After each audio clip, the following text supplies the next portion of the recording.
पेड़ कट जाए कोई दिक्कत नहीं, खेत बहुत। आज मैं एक ऐसी जगह पे उपस्थित हूँ जहाँ पे बहुत ही हरी भरी फसलें हैं और यह क्षेत्र है ग्राम बिचपरी का। इसके पास में गांव मंगरेना है और ये मोहम्मदी लखीमपुर खीरी में आता है। तो यहाँ पे बहुत ही मुझे अच्छा लगा है और मेरे साथ में हमारे रिश्तेदार भी हैं और जिनसे मैं अभी परिचय कराऊंगा। तो उससे पहले मैं अपनी हरी भरी ये फसलें दिखा रहा हूँ। तो यहाँ पे ये देख रहे हैं कि ये जो मैं छोटा था तो उनको मैं खाया करता था। ये देखिए चना पटापट, तो मैं आपको दिखाता हूँ, बहुत लोग नहीं जानते होंगे। ये देखिए चना पटापट अभी पके नहीं होंगे, कुछ दिन में पक जाएंगे और ये बहुत फ़ायदा भी करते हैं। इसके बाद ये मकोई दिखाते हैं, ये मकोई का पेड़ है। तो ये मकोई का पेड़ है, इसमें मकोइयाँ लगती हैं, काली काली होती हैं, बहुत खाने में फ़ायदा करती हैं, मज़ा भी आता है। और ये गन्ना की फसल जो देख रहे हैं आप लोग, और ये मेरे खेत में है और इधर गुलरिया है, ये दूसरे के खेत में है। इधर नीम का पेड़ है, इधर देखिए गन्ना है, इधर भी धान की फसलें हैं।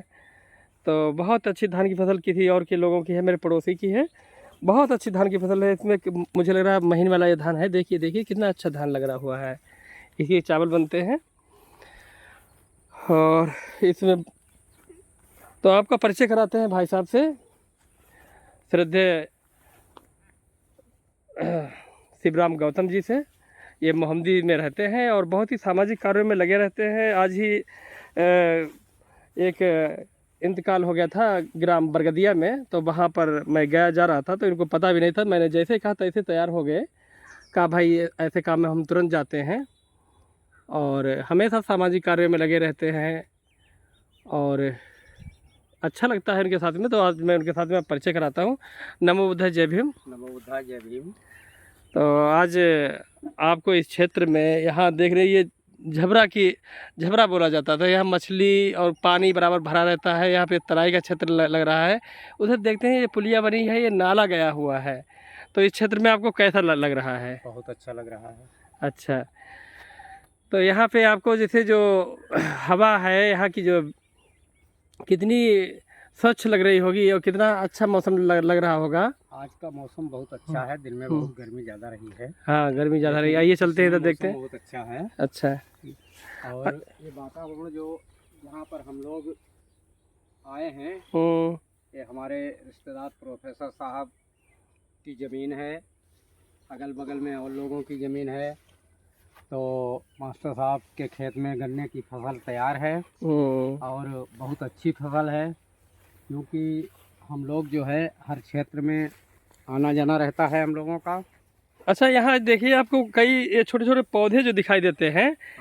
तो ये बीजक करैक्टर पढ़ा था मैंने इतिहास में। तो बीजक जो करैक्टर होता है तो वो एक था, वो इन्हीं से काफ़ी औषधि के बारे में जानता है।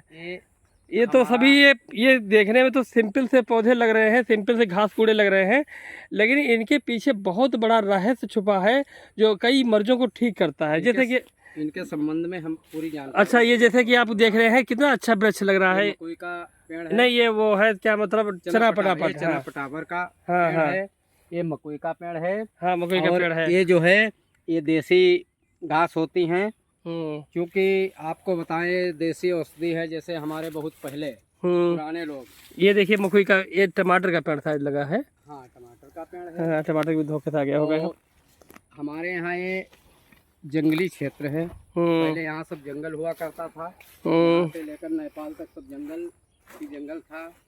और दूसरी चीज ये है कि पहले आजकल में अंग्रेजी दवाइयाँ चल रही हैं, लेकिन आप 60-70 साल पहले पीछे चले जाइए तो ये हमारे लिए ही औषधि थी। ये थी। और हम लोग जो है, हमारे बुजुर्ग, हमारे पिताजी, हमारे बाबा जी बताते थे कि आप लोग आज बुखार आ जाता है तो वो इंजेक्शन लगवाते हैं। ये पक जाएंगे तब देखो खाएंगे इनको आके। लेकिन पहले एक दवा होती थी, पेड़ होता था, उसका बोला जाता है अकौआ का। हाँ, कौवा का। हाँ, अकौआ का आपने प्रोफेसर साहब हाँ, देखा है। तो उसमें दूध निकलता है। एक ये अपने बतासा नहीं, चीनी का जो बनता है, इसको लेकर उसमें 2 बूंद दूध निचोड़ देते थे। अच्छा। और उसको खा लेते तो ये ठंड वाला बुखार जो जड़ुआ जिसको कहते हैं, ये साला कोसों दूर भाग जाता अच्छा। था। मतलब वनस्पति से ही हमारे बूढ़े बुजुर्ग यहाँ गुजारा करते थे। हाँ, उन्हीं के सभी दवाएं इसी से कंप्लीट करते थे। दवाइयाँ तैयार होती थी, तब आदमी इतना बीमार नहीं होता। अब नई नई बीमारी है, नई नई दवाइयाँ चल रही हैं। तब हम लोगों का स्वच्छ जीवन था और हमारी उम्र भी ज़्यादा थी। आजकल हम लोग जो फसल, जैसे गन्ना ले लीजिए, धान ले लीजिए, गेहूं ले लीजिए, बिना जहरीली दवा के कोई फसल है ही नहीं। जो सारी फसलें हमारी स्प्रे से, जहरीली दवाइयों से पैदा होती, तो हमारे शरीर के अंदर जहर है। पहले खाद बहुत कम मात्रा में डाली जाती थी और उर्वरक खाद जैसे जैविक खाद घूरे से, कूड़े से बनाई जाती थी। उसको किसान लोग इस्तेमाल हम सब लोग करते थे। सही बात है, क्योंकि हमने खेती भी ये देखिए कि यहाँ की ये गन्ना सूख गया है, इसमें कोई लग रहा है रोग लग गया है। कैंसर रोग लगा है। अच्छा अच्छा, इसमें कैंसर रोग लगा है। चूंकि खेती हम भी करते हैं, तो हमें पूरी जानकारी है। ये भी देखो, ये पीला हो गया, सूख रहा है, इसमें कैंसर रोग लगा है। हाँ, यहाँ भी देखते हैं सूख गया है। देखिए, इस पेड़ के किले निकल रहे हैं। तो जिसमें बीमारी लग जाती है, उसकी पौध बहुत कमजोर हो जाती है। अच्छा अच्छा, बहुत कमजोर, और नीचे की फसल खराब हो जाती है जड़ तक।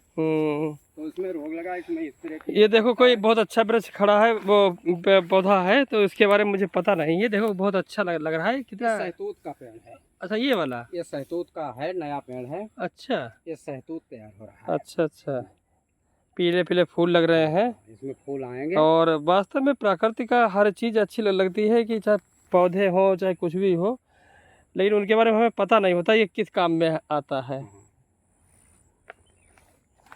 हाँ, ये देखिए इधर भी गन्ना है, और इधर ये रास्ता सीधे गुलरिया चली गई। गुलरिया से आप पुआएँ चले जाएंगे, और ये पुलिया बनी है, यही झबरा है। यहाँ पर काफ़ी मछलियाँ पकड़ी जाती थी। और ये मेरे पिताजी ने ज़मीन खरीदी थी, और उस समय जहाँ तक मुझे उम्मीद है, ये 1800 या 2000 रुपये बीघे के हिसाब से ली थी उन्होंने। अब उससे ज़्यादा मैं इसका एक साल में क्या मतलब उसको बोल लेता हूँ, उसका वैल्यूएशन बढ़ गया इस समय 2.5 लाख। हाँ नहीं, अब ये 2000 नहीं 5000 रुपये तो उसका महीने में, और उसका मुझे पटका मिलता है एक हिसाब से।